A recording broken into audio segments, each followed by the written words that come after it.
નમસ્કાર મિત્રો, આજે આપણે અગત્યનું મોસ્ટ ઇમ્પોર્ટન્ટ છે જે તમારે જાહેર પરીક્ષા માટે ઉપયોગી છે. નિયમનિષ્ઠ ભાર એ ગુજરાતી શબ્દ છે, પરંતુ ફોર્મલ ચાર્જ કોને કહેવાય તો એના માટે સૂત્ર છે કે જ્યારે પણ સંયોજનમાં રહેલો પરમાણુ કે તત્વ મુક્ત અવસ્થામાં હોય ત્યારે એમાં ઇલેક્ટ્રોનની સંખ્યા કેટલી, પછી એમાં અબંધકારક ઇલેક્ટ્રોન યુગ્મની સંખ્યા કેટલી. મેં મિત્રો તમને લુઈસ બંધારણ વખતે ચર્ચા કરી હતી અને સમજાવ્યું હતું કે બંધકારક ઇલેક્ટ્રોન યુગ્મ અને અબંધકારક ઇલેક્ટ્રોન યુગ્મની સંખ્યા તમારે ધ્યાનમાં લેવી પડશે. તો અબંધકારક ઇલેક્ટ્રોન યુગ્મની કુલ સંખ્યા વત્તા 1/2 બંધકારક ઇલેક્ટ્રોનની કુલ સંખ્યા, આનો તમે સરવાળો કરો એટલે તમને ફોર્મલ ચાર્જ પ્રાપ્ત થાય. પણ એ પહેલા તમને લુઈસ બંધારણ આવડવું જોઈએ. અહીંયા NO2 ની લુઈસ રચના છે મિત્રો. NO2-1 પણ છે. NO2 નું નામ છે નાઇટ્રોજન ડાયોક્સાઇડ, જ્યારે NO2-1 છે નાઇટ્રાઇટ આયન મિત્રો, નાઇટ્રાઇટ આયન. જ્યારે NO3-1 હોય તો એને નાઇટ્રેટ આયન તરીકે ઓળખવામાં આવે છે મિત્રો. નામ બરાબર યાદ રાખજો, નહીતર તમને મુશ્કેલી ઉદ્ભવશે. હવે સૌ પ્રથમ એની લુઈસ રચનાની ચર્ચા કરીએ. તો સૌ પ્રથમ તત્વો કયા છે તો કે નાઇટ્રોજન છે.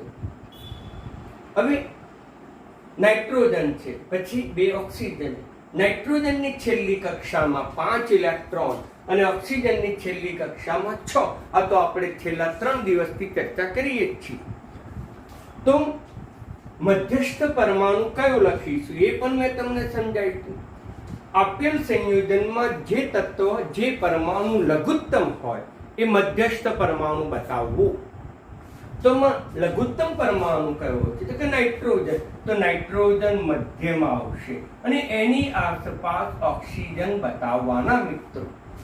હવે નાઇટ્રોજનને 5 છે, જ્યારે આની 6 છે.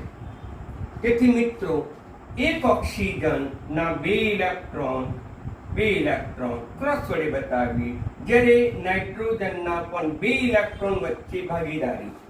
એક ઓક્સિજનના 6 હતા, 6 પૈકીના 2 આવી ગયા, એટલે આપણે 4 બતાવવાના બાકી રહ્યા. ઓકે મિત્રો, હવે અહીંયા ધ્યાન આપો કે અષ્ટક રચના પૂર્ણ કરવા માટે ઓક્સિજનને કેટલા ખૂટે છે તો કે 2 ખૂટે છે. તેથી નાઇટ્રોજન પોતે 2 ઇલેક્ટ્રોનનું દાન કરશે. ઓક્સિજન એ વખતે બંધમાં ભાગ ભજવશે નહીં. આમ ઓક્સિજનની અષ્ટક રચના પૂર્ણ થઈ.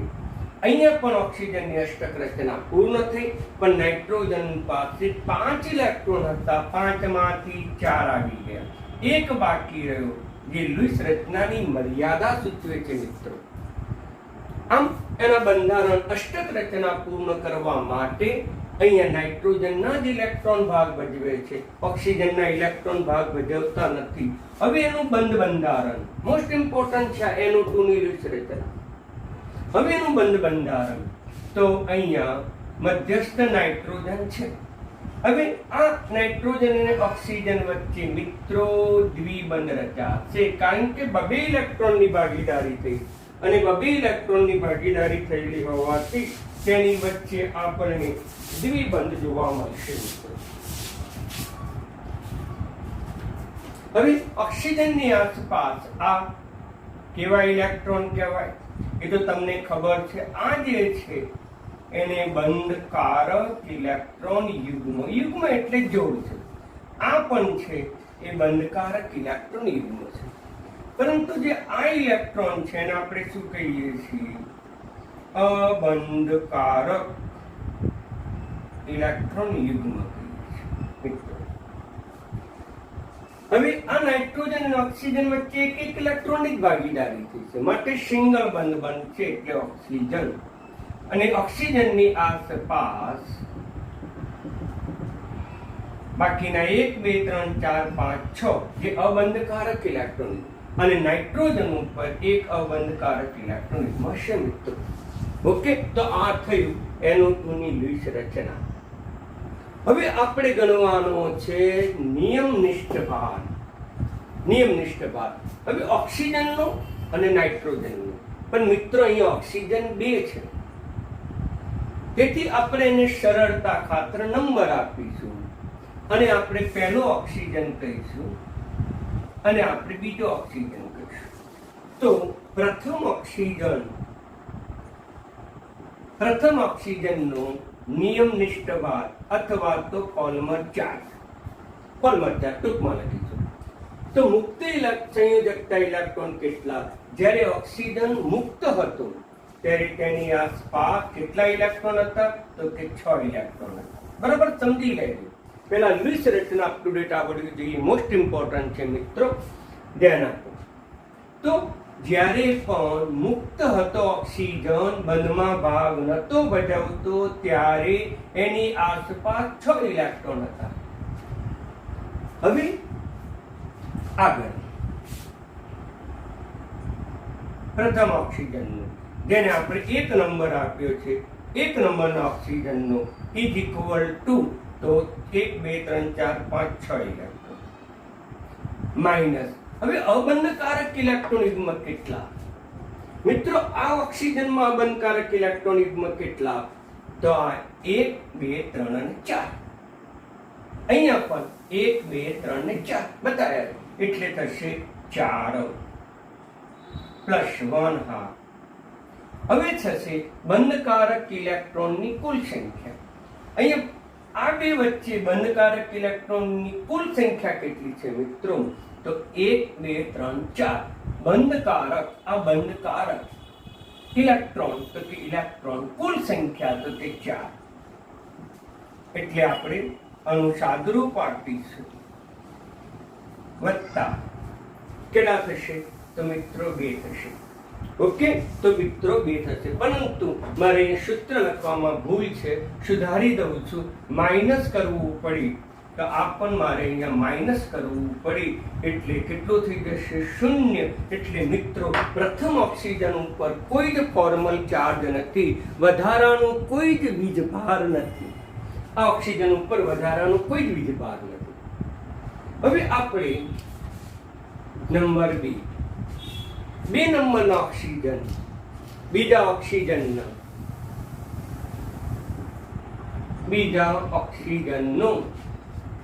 ફોર્મલ ચાર્જ બરાબર સમજી લેજો. આ બીજા નંબરના ઓક્સિજનનો ફોર્મલ ચાર્જ પહેલા નંબરનો ગણ્યો, આ બીજા નંબરનો. તો શું થશે મિત્રો? ધ્યાન આપો. તો ફોર્મલ ચાર્જ બરાબર જ્યારે મુક્ત પરમાણુ હોય ઓક્સિજન, ત્યારે કેટલા ઇલેક્ટ્રોન હતા મિત્રો? તો ત્યારે 6 હતા. માઇનસ બંધકારક ઇલેક્ટ્રોન યુગ્મની સંખ્યા કેટલી? આ બંને વચ્ચે બંધકારક ઇલેક્ટ્રોન યુગ્મ 2 જ છે, 2 માટે થશે 2 માઇનસ 1/2.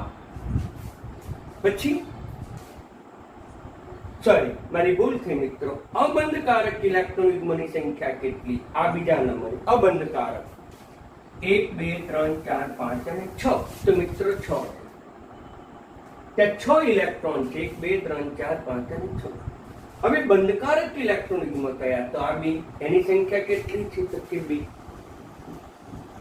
6 ઓછા 6 ઓછા 1 એટલે થઈ જશે -1. માટે મિત્રો આ ઓક્સિજન પરનો વીજભાર થશે, ફોર્મલ ચાર્જ થશે -1. આ ઓક્સિજન ઉપર 0 હતો, પણ આ ઓક્સિજન ઉપર -1 આવ્યો મિત્રો, બરાબર સમજી લો. હવે આપણે નાઇટ્રોજન લઈએ. નાઇટ્રોજનનો ફોર્મલ ચાર્જ મિત્રો, નાઇટ્રોજન તો એક જ છે, એટલે આપણે ત્યાં નંબર આપવાની કોઈ જરૂર નથી. નાઇટ્રોજનનો formal charge is equal to, સૂત્ર, નાઇટ્રોજન જ્યારે મુક્ત હતો ત્યારે આસપાસ કેટલા ઇલેક્ટ્રોન હતા? 1 2 3 4 અને 5. મિત્રો ત્યારે 5 ઇલેક્ટ્રોન હતા. માઇનસ. હવે અબંધકારક ઇલેક્ટ્રોન યુગ્મ મિત્રો, આની પર અબંધકારક ઇલેક્ટ્રોન યુગ્મ કેટલા છે? તો કે આ તો બંધકારક છે, આ એ બંધકારક છે, એક જ, અબંધકારક ઇલેક્ટ્રોન -1/2. હવે બંધકારક ઇલેક્ટ્રોનિકમાંની કુલ સંખ્યા કેટલી? નાઇટ્રોજનની આસપાસ 1 2 3 4 5 અને 6 મિત્રો. તો 6 ઇલેક્ટ્રોન આવ્યા તો આપણે 6 થશે, એટલે 5 ઓછા 1 ઓછા 3 એટલે +1. માટે નાઇટ્રોજન ઉપર આવ્યો +1 મિત્રો. તો આમ તમે કુલ સંયોજન તટસ્થ થઈ ગયું. આ +1 આ -1 એટલે એનો શું તટસ્થ લખાય. પણ દરેક પરમાણુ ઉપરનો ફોલ્મર ચાર્જ, વીજ ભાર, નિયમનિષ્ઠ ભાર તમને આવડવો જોઈએ ને જોઈએ મિત્રો. સરળ છે, ફરીથી બરાબર સમજાવી દઉં. તો પહેલા તો આપણે લુઈસ રચના દોરી, અને લુઈસ રચનામાં નાઇટ્રોજન અને ઓક્સિજન છે. એક ઓક્સિજનની અષ્ટક રચના પૂર્ણ કરવા માટે નાઇટ્રોજન 2 ઇલેક્ટ્રોન ભાગ ભજવે છે દ્વિબંધ આગળ. પરંતુ આ ઓક્સિજન સાથે માત્ર નાઇટ્રોજનના જ ઇલેક્ટ્રોન ભાગ ભજવે છે, ઓક્સિજનના ભાગ ભજવતા નથી. તેથી નાઇટ્રોજન જે છે એના ઇલેક્ટ્રોન યુગ્મનો એક બંધ ઓક્સિજનની આસપાસ 6. અહીંયા નાઇટ્રોજનના 5 ઇલેક્ટ્રોન પણ આવી ગયા, ઓક્સિજનના 6 ઇલેક્ટ્રોન પણ આવી ગયા મિત્રો. તો આ રીતેની લુઈસ બંધારણ. પરંતુ પ્રથમ ઓક્સિજનનો Fc કેટલો? તો જ્યારે ઓક્સિજન મુક્ત હતો ત્યારે એની આસપાસ કેટલા ઇલેક્ટ્રોન હતા? તો કે 6 ઇલેક્ટ્રોન હતા. પછી અબંધકારક કેટલા? તો કે 1 આ 2 આ 3 4 ઓછા 4. માઇનસ બંધકારક કેટલા? તો બંધકારક આ 1 2 3 અને 4. તો 4 મૂક્યા 0, એટલે આની પર કોઈ ફોર્મલ ચાર્જ નથી. પરંતુ બીજા નંબરનો ઓક્સિજન તમે ધ્યાન આપો. જ્યારે મુક્ત ઓક્સિજન હતો ત્યારે કેટલા ઇલેક્ટ્રોન? તો તે 6 ઇલેક્ટ્રોન. અબંધકારક ઇલેક્ટ્રોનિકમાં કેટલા? તો કે 1 આ 2 આ 3 આ 4 અને 5 અને 6, એટલે -6. બંધકારક કેટલા? તો કે આ 2 છે બંધકારક છે, એટલે અહીંયા બંધકારક 2 મૂક્યા, એટલે મિત્રો તમે -1 ચાર્જ આવશે. એટલે બીજા ઓક્સિજન ઉપર -1 ફોર્મલ ચાર્જ આવશે. હવે નાઇટ્રોજન ઉપરનો ફોર્મલ ચાર્જ જોઈએ. આ જ સૂત્ર. મધ્યસ્થ નાઇટ્રોજનની આસપાસ 5 ઇલેક્ટ્રોન. અબંધકારક ઇલેક્ટ્રોન, આમાં અબંધકારક ઇલેક્ટ્રોન છે, આ બંધકારક છે, આ પણ બંધકારક છે, આ પણ અબંધકારક, એક જ છે એટલે 1 મૂક્યું. 1/2. બંધકારક કેટલા? તો કે 1 2 3 4 5 અને 6. આ 6 બંધકારક છે એટલે 6 મૂક્યા, એટલે આપણને +1 આવ્યો. આમ મિત્રો, આમ NO2 માં દરેક તત્વો ઉપરનો ફોલ્મર ચાર્જ તમને પૂછે, એટલે તમે તૈયાર કરજો.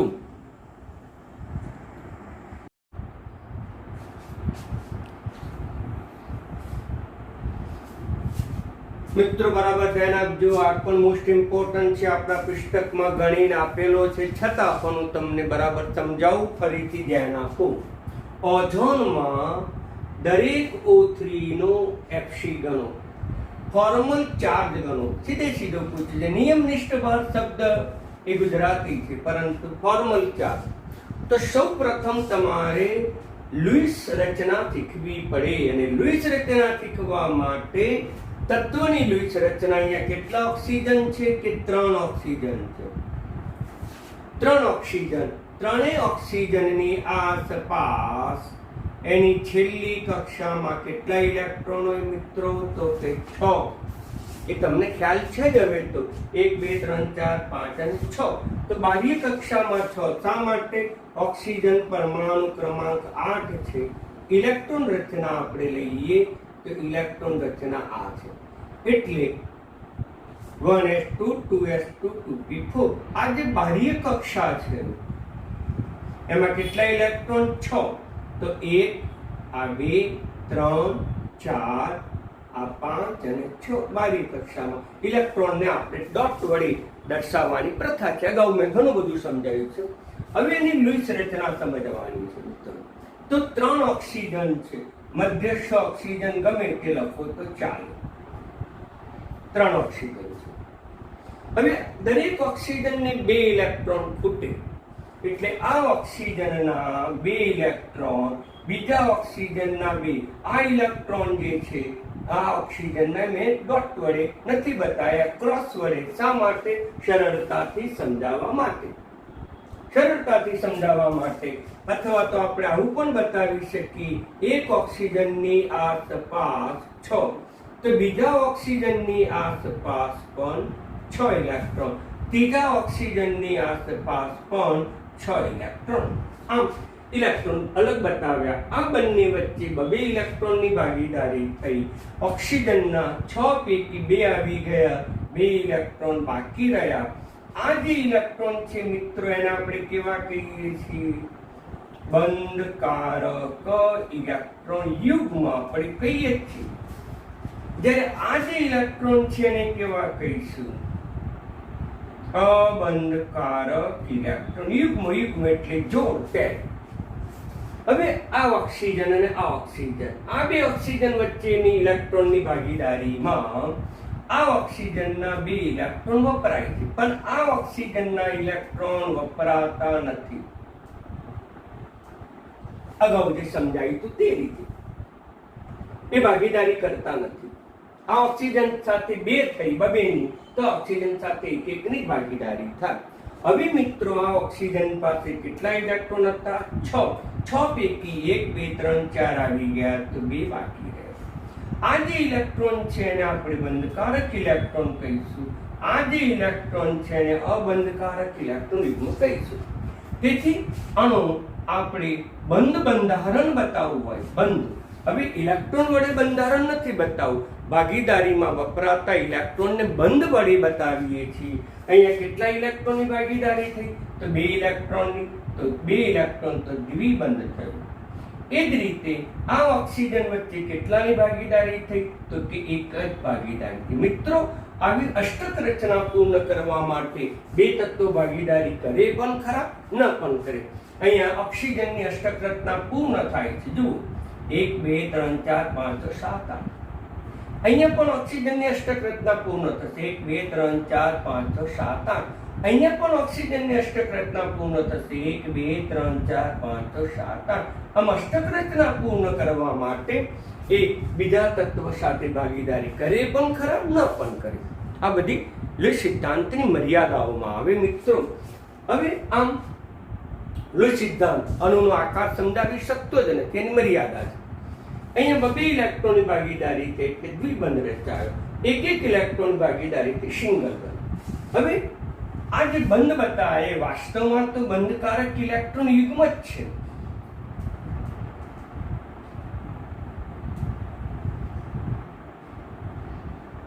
એ વાસ્તવમાં તો બંધકારક ઇલેક્ટ્રોન યુગ્મ જ છે મિત્રો.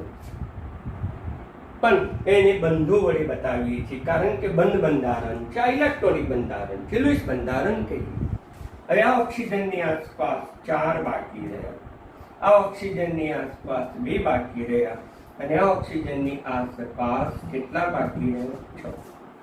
હવે મિત્રો, આપણી પાસે 3 ઓક્સિજન છે, તો નંબર આપીશું. આ પહેલા નંબરનો ઓક્સિજન, આ બીજા નંબરનો ઓક્સિજન, ત્રીજા નંબરનો. તો પછી આપણે પ્રથમ નંબરના ઓક્સિજનનો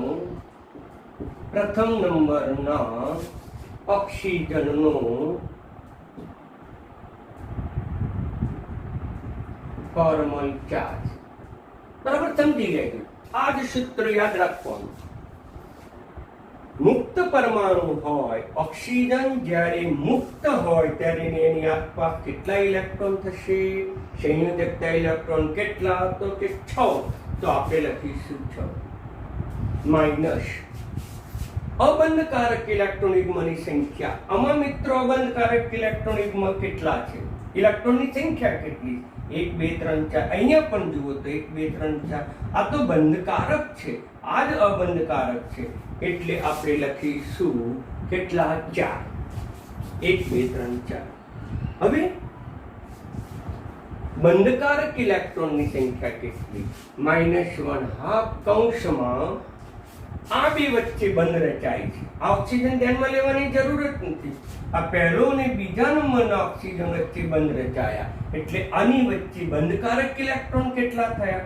1, 2, 3, 4. તો 4 થયા. તો 4 એટલે 6 - 4 - 2 એટલે થઈ જશે 0. મિત્રો, આ દ્વિબંધ ધરાવતો ઓક્સિજન પર કોઈ જ ફોર્મલ ચાર્જ નથી, કોઈ નિયમનિષ્ઠ ભાર નથી. હવે નંબર 2, બીજા નંબરના ઓક્સિજન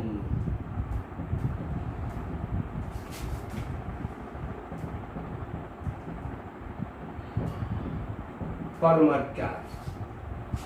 હવે બીજા નંબરના ઓક્સિજનનો ફોર્મલ ચાર્જ શું થશે? તો આ નંબર 2 થયો. તો Hc બરાબર મુક્ત ઓક્સિજન હતો ત્યારે છેલ્લી કક્ષામાં કેટલા ઇલેક્ટ્રોન હતા? 6. તો આપણે લખીશું 6 માઇનસ અબંધકારક ઇલેક્ટ્રોનિક બંધારણ જુઓ, આ બંધારણ પણ જુઓ. આ કેવા ઇલેક્ટ્રોન બતાવે? બે તત્વો વચ્ચે નથી એટલે એને કહીશું અબંધકારક ઇલેક્ટ્રોન યુગ્મ. તો આ જે છે એને કહેવાય અબંધકારક ઇલેક્ટ્રોન. કેટલી સંખ્યા છે? તો કે 2 -1/2. હવે બંધકારક લેવાના છે. આની જોડે બંધ બનાવે છે, આની જોડે બંધ બનાવે છે, 1 નંબરના ઓક્સિજન જોડે પણ બંધ બનાવે છે, 3 નંબરના ઓક્સિજન જોડે પણ બંધ બનાવે છે. માટે મધ્યસ્થ પરમાણુના ઇલેક્ટ્રોન બંધકારક ઇલેક્ટ્રોન આ બંને સાથે ગણવા પડે, જે અગાઉ આપણે શીખ્યા હમણાં. તો આના બંધકારક કેટલા છે? 1 2 3 4. આના કેટલા છે? આ બીજા 2. એટલે કુલ કેટલા થયા? 1 2 3 4 5 અને 6. એટલે કુલ થયા 6. એટલે કેટલો થશે મિત્રો? +1 થશે. ઓકે.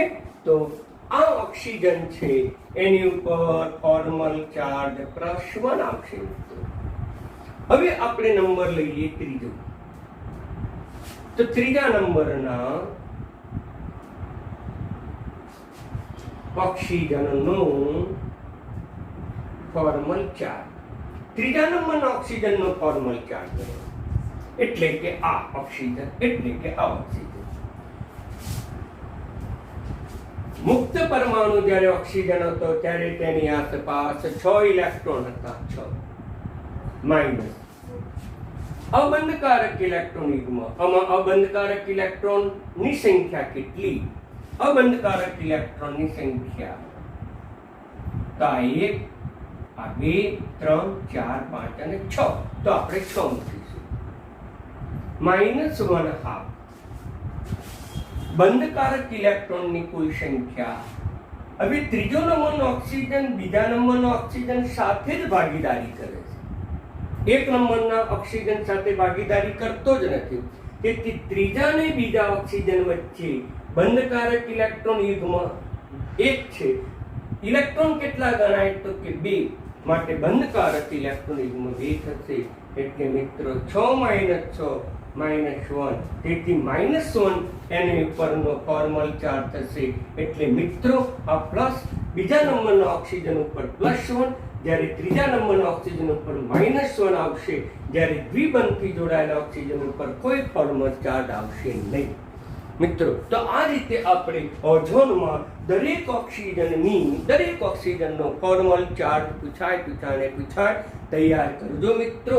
હવે આપણે અગત્યનો લઈશું નાઇટ્રેટ આયન. તો નાઇટ્રાઇટ આયન. તો નાઇટ્રાઇટ આયનનો દરેક તત્વનો ફોર્મલ ચાર્જ કેટલો એ આપણે ગણવાનો છે. વેરી મોસ્ટ ઇમ્પોર્ટન્ટ છે આજનો ટોપિક. તમારે દરેક વિદ્યાર્થી મિત્રોએ આની નોંધ જાતે કરવાની, જેથી કરીને તમે પરીક્ષામાં ગમે તે અણુ પૂછે, મોટા ભાગે 3 જ પૂછે છે. ત્રીજો NO2 -1 નાઇટ્રાઇટ આયન ના દરેક તત્વનો ફોર્મલ ચાર્જ ગણો. નાઇટ્રાઇટ આયન શબ્દ પણ પૂછે મિત્રો તો તમને ખબર પડે કે એને નાઇટ્રાઇટ આયન કહેવાય.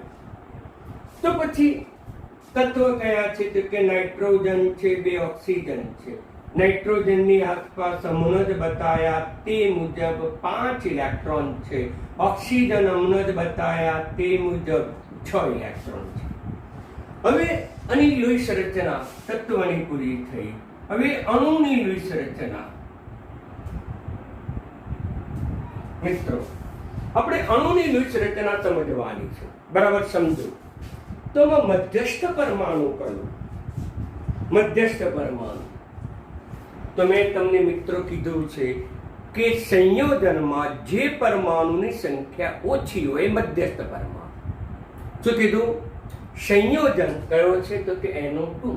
એમાં કયો તત્વ લઘુત્તમ છે? કયો તત્વ ઓછામાં ઓછો છે? તો કે નાઇટ્રોજન. તો નાઇટ્રોજન તમારે મધ્યમાં લખવાનું અને બે બાજુ બાકીના તત્વો ઓક્સિજન લખીશું. હવે અહીંયા ધ્યાન આપો કે નાઇટ્રોજન છે એ નાઇટ્રોજનના કેટલા ઇલેક્ટ્રોન છે? 5 ઇલેક્ટ્રોન. ઓક્સિજનના કેટલા છે? તો 6, એવા 2 ઓક્સિજન. આ ઉપરાંત -1 છે મિત્રો, ધ્યાન આપો. તો 5 ઇલેક્ટ્રોન 2 ગુણ્યા 6 ઇલેક્ટ્રોન વત્તા એ -1 વીજભાર ક્યારે પ્રાપ્ત કરે? 1 ઇલેક્ટ્રોન મેળવે ત્યારે. અત્યાર સુધી મેં જે ચર્ચા કરી એ તટસ્થ હતો, પણ આ માઇનસ આવ્યો એટલે એનો ઇલેક્ટ્રોન પણ આપણે ધ્યાનમાં લેવો પડે.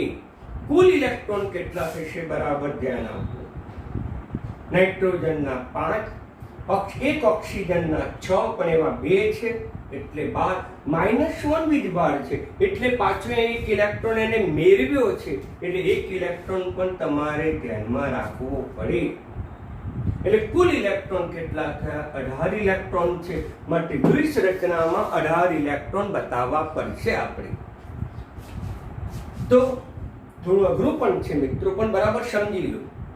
નાઇટ્રોજન અને ઓક્સિજન વચ્ચે 2 ઇલેક્ટ્રોનની ભાગીદારી થશે. એક ઓક્સિજનના 2 ઇલેક્ટ્રોન વપરાઈ ગયા, 6 માંથી 2 ઇલેક્ટ્રોન બંધમાં ગયા, તો આની બાજુ 4 બચાવશે. હવે આ નાઇટ્રોજન અને ઓક્સિજન મેં ગઈ વખત ચર્ચા કરી હતી તે મુજબ ફક્ત નાઇટ્રોજનના જ ઇલેક્ટ્રોન બંધમાં ભાગ ભજવે છે, ઓક્સિજનના ઇલેક્ટ્રોન બંધમાં ભાગ ભજવતા નથી. તો ઓક્સિજનના ઇલેક્ટ્રોન બંધમાં ભાગ ભજવતા નથી. નાઇટ્રોજનની આસપાસ કેટલા હતા? 5. 5 માંથી 4 બંધમાં વપરાઈ ગયા, એક બાકી રહ્યું. ઓકે મિત્રો, આ જે રચના થઈ એ NO2 તટસ્થ નહીં થઈ. NO2 તટસ્થ જે ગઈ વખત મેં હમણાં તમને 5 મિનિટ પહેલા સમજાવી.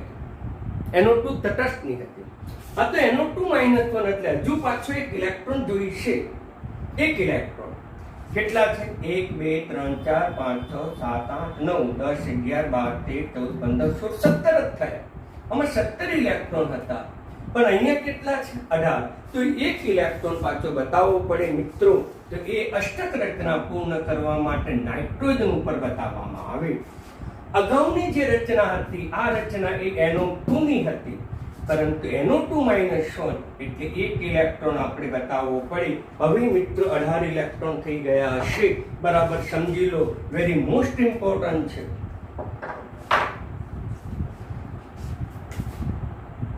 નાઇટ્રોજનના 2 ઇલેક્ટ્રોન ઓક્સિજનના ભાગીદારી કરી. એ રીતે નાઇટ્રોજનના જ ઇલેક્ટ્રોન બંધમાં ભાગ ભજવે, ઓક્સિજનના ન ભજવે. નાઇટ્રોજનની આસપાસ 5 એટલે 1, આમાં એક ઇલેક્ટ્રોન આવ્યો જે અષ્ટકના નિયમની મર્યાદા હતી, આ સ્થાયી નહોતો. એટલે અષ્ટકનો નિયમ પ્રાપ્ત કરવા માટે એક ઇલેક્ટ્રોન તરત મેળવી એટલે NO2 -1 થયું. એટલે હવે જો પોતે એક ઇલેક્ટ્રોન મેળવી તો એક ઇલેક્ટ્રોન ક્યાં ગોઠવવો પડે? આની ઉપર ગોઠવવો પડે. એટલે આ રચના થઈ ગઈ મિત્રો, બરાબર સમજી. આ ઇલેક્ટ્રોન છે, બહારનો ઇલેક્ટ્રોન છે, પણ અહીંયા તો ઇલેક્ટ્રોનને આપણે કાં તો ડોટ વડે બતાવીએ છીએ કાં તો ક્રોસ વડે બતાવીએ. આ જે રચના થઈ એની ઉપર -1 લખીશું મિત્રો. આ જે રચના થઈ એ તો તટસ્થ હતી અને આનું પણ મેં ફોર્મલ ચાર્ટ સમજાવ્યો. હવે બંધ બંધારણ લઈ બંધો વડે તો કે નાઇટ્રોજન અને આ ઓક્સિજન વચ્ચે 2 ઇલેક્ટ્રોનની ભાગીદારી દ્વિબંધ બને. આ જે ઇલેક્ટ્રોન છે એને આપણે કેવા ઇલેક્ટ્રોન કહીશું મિત્રો? હવે એને આપણે બંધકારક ઇલેક્ટ્રોન યુગ્મ કહીશું. બરાબર સમજીને નોંધ કરજો. આ બંધકારક ઇલેક્ટ્રોન. આ જે ઇલેક્ટ્રોન છે એ પણ બંધકારક ઇલેક્ટ્રોન. જ્યારે આ ઇલેક્ટ્રોન છે બે તત્વોની વચ્ચે નથી, માટે તે કહેવાશે અબંધકારક ઇલેક્ટ્રોન. મિત્રો બરાબર સમજી લો. અગાઉ મેં NO2 ની ચર્ચા કરી હતી. NO2 આ NO2 -1 છે મિત્રો. આમાં લુઈસની અથવા તો અષ્ટકના નિયમની મર્યાદા હતી. એકાકી ઇલેક્ટ્રોન હતો, અહીંયા ઇલેક્ટ્રોન આવ્યો -1 બની ગયો.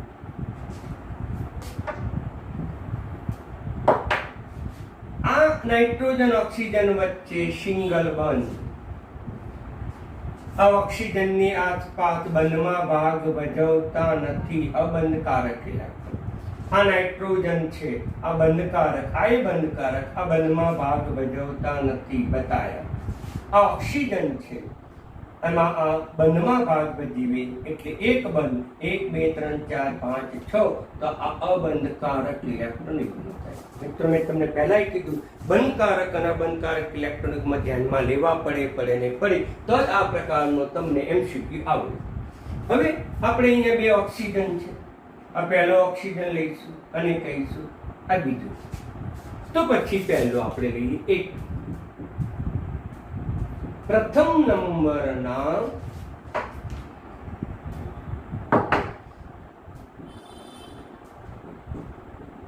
ઓક્સિજનનો ફોર્મલ ચાર્જ વિચારો. તો પછી આ સૂત્રનો ઉપયોગ જ્યારે ઓક્સિજન મુક્ત હતા ત્યારે 6 ઇલેક્ટ્રોન -6 હતા ને, 1 2. અબંધકારક કેટલા? આ ઓક્સિજન, આ પહેલા નંબરનો ઓક્સિજન છે ને, 1 2 3 4, અહીંયા પણ 4 બતાયા છે એટલે 4 -1/2. બંધકારક ઇલેક્ટ્રોનની સંખ્યા કેટલી? આ ઓક્સિજન અને નાઇટ્રોજન, પહેલા નંબરનો ઓક્સિજન અને નાઇટ્રોજન, એ વચ્ચે બંધકારક ઇલેક્ટ્રોન કેટલા? તો 1 2 3 અને 4, આમ 4 ઇલેક્ટ્રોન છે. 6 - 4 - 2 બરાબર 0. આમ દ્વિબંધ ધરાવતો ઓક્સિજન ઉપર ચાર્જ નથી. અગાઉ પણ આપણે ઓઝોન સમજાયો હતો. આ ઓઝોન હતો અને આ ઓઝોન ઉપર દ્વિબંધ ધરાવતો ઓક્સિજન ઉપર કોઈ ફોર્મલ ચાર્જ નહોતો, જ્યારે આની ઉપર +1 હતો, જ્યારે એની ઉપર -1 હતો મિત્રો. એટલે દ્વિબંધ ધરાવતો ઓક્સિજન ઉપર ચાર્જ ન હતો. એ જ પ્રમાણે આપણે NO2 લીધો હતો. આ દ્વિબંધ છે, એની ઉપર કોઈ ચાર્જ નહોતો, જ્યારે નાઇટ્રોજન ઉપર +1 હતો, જ્યારે ઓક્સિજન ઉપર -1 હતો ઉપર ગણ્યું. અહીંયા પણ ઓક્સિજન દ્વિબંધ છે અને દ્વિબંધ હોય એટલે એની પર કોઈ ફોર્મલ ચાર્જ ન હોય, 0 મૂકી દો, જવાબ આવે. અમે તમને ઇમ્પોર્ટન્ટ સિદ્ધાંતોની ચર્ચા કરી. આની પરનો ફોર્મલ ચાર્જ 0 કારણ કે દ્વિબંધથી જોડાયેલો. આની પરનો ફોર્મલ ભાર પણ 0 કારણ કે દ્વિબંધથી જોડાયેલો. હવે નંબર 2, નાઇટ્રોજનનો ફોર્મલ ચાર્જ. મિત્રો નાઇટ્રોજનનો ફોર્મલ ચાર્જ, તો નાઇટ્રોજન પરમાણુ જ્યારે મુક્ત હતો ત્યારે કેટલા ઇલેક્ટ્રોન? તો કે 5 ઇલેક્ટ્રોન માઇનસ. એ નાઇટ્રોજન જ્યારે બંધ બનાવે છે ત્યારે અને બંધ બનાયા પછી અબંધકારક ઇલેક્ટ્રોન કેટલા? તો કે 2. જો મિત્રો અહીંયા પણ 2 બતાયા છે, અહીંયા પણ 2, જે કેવા છે? અબંધકારક તરીકે ઓળખીશું એટલે આ 2 માઇનસ. હવે મિત્રો બંધકારક કેટલા? નાઇટ્રોજન આની સાથે બંધ બનાવે છે, 1 નંબરના ઓક્સિજન સાથે, 2 નંબરના ઓક્સિજન સાથે, 1 નંબરના સાથે, ત્યારે 4 બંધકારક ઇલેક્ટ્રોન છે. અને 2 નંબરના સાથે તો 2 બંધકારક, અને કુલ 4 ને 2 6 થયા, તો આ બની ગયા 6. 5 - 2 - 3 એટલે કેટલો થઈ જશે મિત્રો? એ પણ તમને ફોર્મલ ચાર્જ 0 થઈ જશે. 1 2 3 4 5 6, તો બંધકારક ઇલેક્ટ્રોન યુગ્મ 6 થશે એટલે 3, એટલે બંધ. ફરીથી જોયું, મુક્ત પરમાણુ નાઇટ્રોજન હતો ત્યારે કેટલા? તો કે 5. અબંધકારક કેટલા? તો કે 2. તો કે બંધકારક કેટલા? તો કે 1 2 3 4 5 અને 6 6 મૂક્યા એટલે 3 0. હવે આપણે ત્રીજો લઈએ. બીજા નંબરના ઓક્સિજનનો ફોર્મલ ચાર્જ. તો બીજા નંબરનો ઓક્સિજન જ્યારે મુક્ત હતો ત્યારે કેટલા ઇલેક્ટ્રોન? ત્યારે 6 જ ઇલેક્ટ્રોન. માઇનસ અબંધકારક ઇલેક્ટ્રોનની સંખ્યા કેટલી? તો કે 1 2 3 4 5 અને 6 -1 આવ. હવે અહીંયા આ ઓક્સિજન છે કેટલા બંધ બનાવે છે મિત્રો? વિચાર.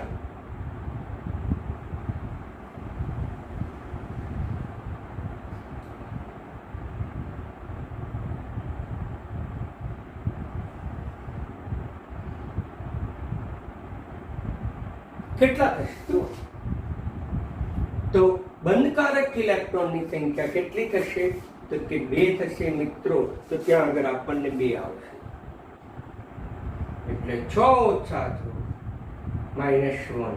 તેથી મિત્રો આની પરનો ફોર્મલ ચાર્જ એ કેટલો આવશે? ઓક્સિજન ઉપર થશે -1 થશે.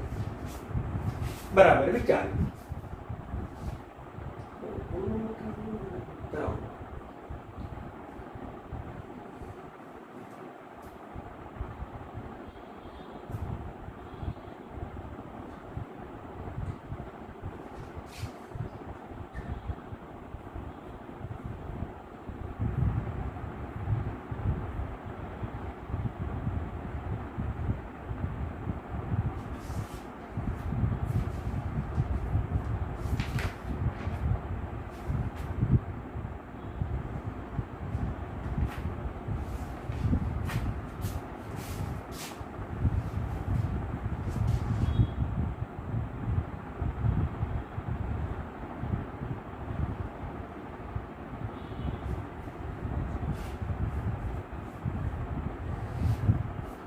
ચાલો ઓકે મિત્રો, એટલે બરાબર તમે તૈયાર કરજો.